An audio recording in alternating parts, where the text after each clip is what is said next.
Welcome back, and now we are continuing the news.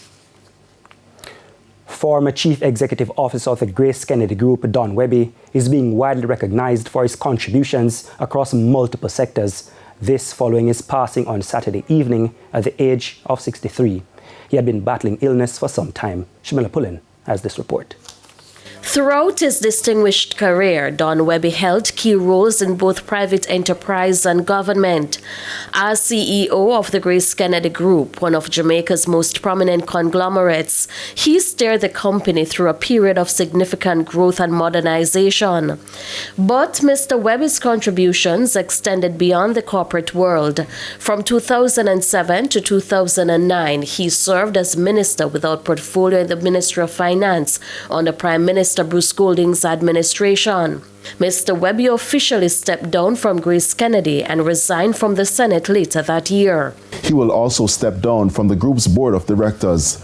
Last November, he resigned as a senator shortly after taking a temporary leave of absence from Grace Kennedy due to health reasons. Born in 1962, Mr. Wehby was educated at St. George's College in Kingston before advancing to the University of the West Indies and Stanford University.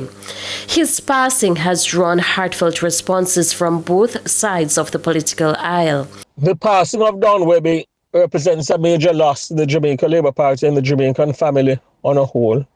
Don served his country with great distinction across a number of sectors, including the public and private sectors, and the sporting fraternity.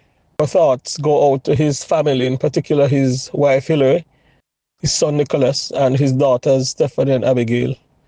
They can be comforted that the Jamaican son, the distinguished son of Jamaica, Don Wehby, has served his country. He has played a good innings, and he is resting comfortably in the arms of our Lord and Savior.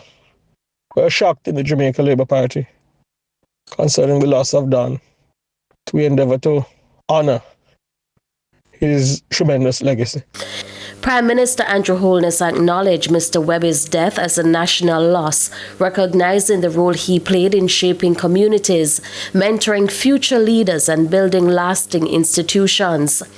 The People's National Party also paid tribute, describing him as a respected figure in both the private and public sectors.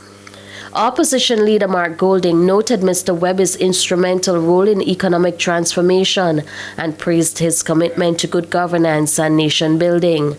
Don Wehby is being remembered not only for what he achieved, but for how he led with humility, purpose, and an unwavering commitment to national progress.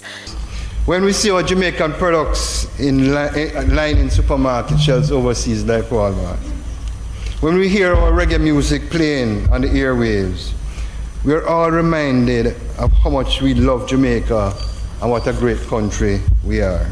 Shamila Pullen, TVJ News.